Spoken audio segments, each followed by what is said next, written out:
Acting like an owner means being fully accountable for production, commitments, responsibilities, as well as building strong positive relationships with staff. But most of all, you need to be seen as the leader that people want to follow. This episode will be discussing acting as an owner by showing your leadership. Hi, I'm Rick Kendall. And I'm Fred Ball. Welcome to Management Mastery.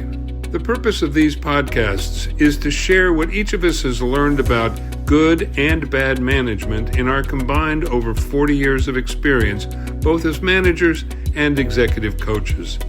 During that time, we've coached managers at every level in companies from Fortune 100s to brand new startups in all major businesses, including nonprofits, government, and education. So whether you're just starting in your first management position or are an experienced manager looking to strengthen your management skills, we know our podcast will be valuable to you.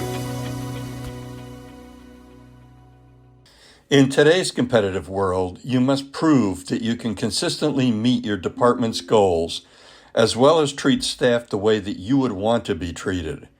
In order to do that, you must be the kind of leader that staff want to follow. What would you love to hear them say? You'd love to hear them say, "You're the real deal." We'll point out some of the ways that your behavior can show you are that kind of leader. You should consider the list as a starting point and add additional items if they are appropriate for your situation. So, how can you show that you're a leader others will want to follow? Well, first, you want to set and communicate a clear, compelling, customer-centered direction. We discussed how to do this in detail in our April 18th, 2023 episode. But specifically, as the leader, you want to translate the direction and strategy into specific actions at all levels. And you want to be able to be sure that each staff member knows what's expected and how their role is valuable. Rick, we've talked about this before. That comment that you made about being sure that each staff member knows what is expected is really something that managers tend to fall down on. You have to make sure that each staff member understands, and if some do and some don't, it may take a little bit of independent work with those people who don't understand. As part of this, you want to try to build a staff with complementary skills. Everyone on the team needs to be focused on recruiting top talent, and together, and I mean together, you and the members of your department challenge, retain, and coach new hires. And as managers, you'll need to constantly reassess the team's talents and abilities and get people in the right seats in order for them to make their optimum contribution to the success of the group. No, I really agree with that. And I would second what you were saying about, making sure everybody understands what their role is, because people won't speak up. You need to really probe them. And at the same time, you really need to demonstrate a passion for the work. And at all times, you'll need to model the firm's principles and values, because you know that you'll be watched every minute by everyone. And so you have to engage with your staff and display a positive, we can get it done attitude. And if you slip up, and occasionally everybody does, you need to acknowledge your mistake and say, I'm sorry, and show how you've learned from the error and move on. One of the things about that showing passion for the work is that people often think that in order to do that, you have to be that extroverted person out front, raising your fist. That's not true. You can show passion for the work by being an introvert and working particularly hard, working smart, involving people where you should, and people understand that you can show passion for the work in a lot of different ways. Oh, I totally agree with that. Just showing active interest in what others are doing as well as what you're doing. I totally agree with that. A big part of this is your relationship with your staff, but by this we mean that you want to build a cohesive team that understands the direction you want to take the department and works together to achieve success. To do this, you must lead from the front during the most difficult assignments and prove that you're authentic, one of us. That statement is really critical. You got to lead from the front during the most difficult times. Remember, you build strong relationships with staff by building trust, by giving support and guidance, by being available, by following through on promises, and by caring. That is, by giving help, whether professional or personal, when it's needed. It's also critical that you demand that staff members respect and support each other, and that you set high standards and demand accountability, both as producers and corporate citizens. Yeah, that is so important because everybody is watching you and how you interact with everybody else in your department. And if certain people are letting things slide and not, holding up their end, and they seem to be getting away with it, that just bums everybody out. And you really have to, you show the passion by being concerned that everybody's pulling their weight. And it's also important that you accomplish goals.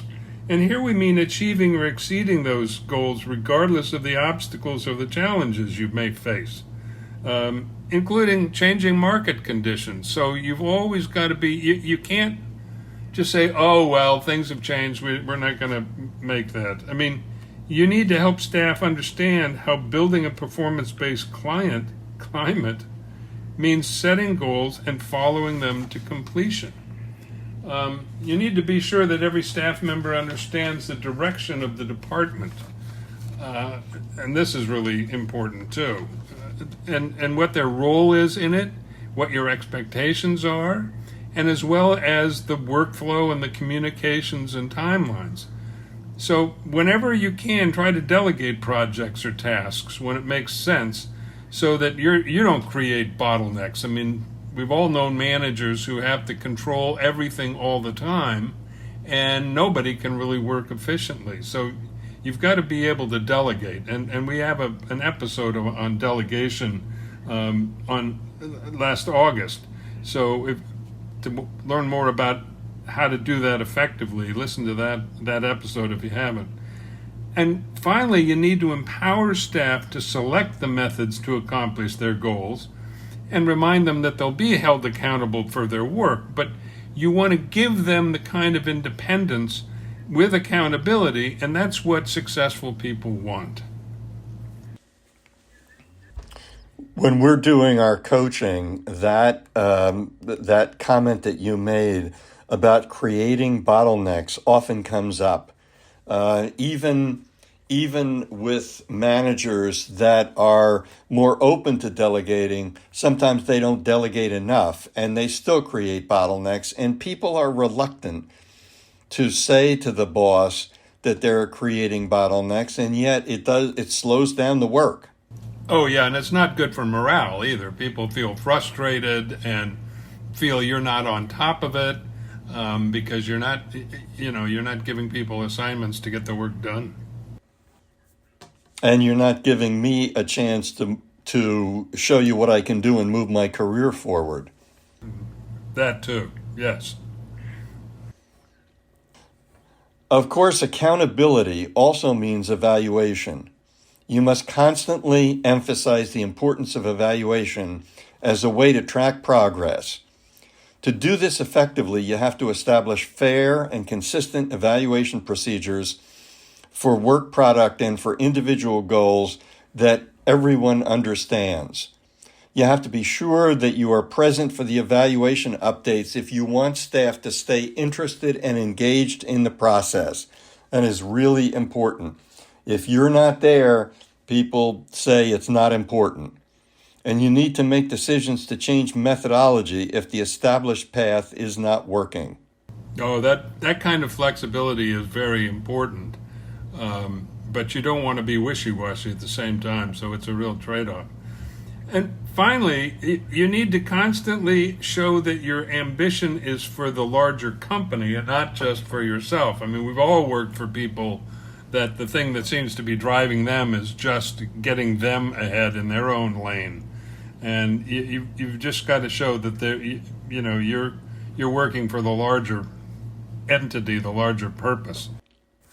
And it will be absolutely obvious to people when someone is working for themselves and not for the larger company. Oh, yeah. And to do this, you need to understand that what the overall business targets and realities are. And don't hide the current realities or shortfalls from your staff. I mean, I think one of the mistakes managers make often is that they think their people don't know what's going on. And that's a real mistake. You always have to assume they know, even though you haven't told them or they haven't been publicly told. So you need to be candid with your staff all the time. And it's important, as we've said, to admit to mistakes so that they can be remedied and learned from, and not to be punished or hidden. And you also need to be decisive and aim to solve problems rather than being blame-focused. It's not important what the cause was, it's important what the solution is and how to avoid mistakes in the future. That's well said. And you have to strive to build your department and make succession plans to leave your department poised for even greater success in the future. I mean, if you get promoted, is there someone, that you've groomed behind you to take over the department, and do they understand where the department should be going? So, you need to have your own succession plan. And showing ambition for the company also means that you have to take calculated risks that you've carefully thought out, and that you demonstrate composure when you're in the middle of doing something that may be kind of risky but potentially high reward. No question. Of course, you have to be constantly vigilant for potential crisis, have contingency plans ready to mitigate any risks, and always make tough decisions in the best interest of the department and the company rather than yourself. You'll need to follow a disciplined approach with consistency in your actions, with creativity based on empirical evidence. And you need to anticipate potential crises and show passion for the company. In addition, you should demonstrate your belief in the importance of self-development by setting and implementing a challenging learning agenda for yourself, as well as supporting it for your staff members. In this episode, we discuss the importance of acting as an owner by showing your leadership. In order to do that, you must demonstrate your leadership as a manager of your area, but with the focus being on the larger interests of the company. In today's competitive world, you must prove that you can consistently meet your goals and treat the members of your team in a way that you would like to be treated. In order to do that, you must be the kind of leader that staff want to follow. You'd love for them to say, "It's great to work for you." We discussed a number of ways that you can prove to your staff that you're that kind of leader. We hope you have found this podcast useful and will come back again for more management mastery. If you have any comments about this or any of our episodes, or would like to find out more about our other services, including one-on-one coaching and group seminars for managers, visit our website at careercoachclass.com. Thanks for listening.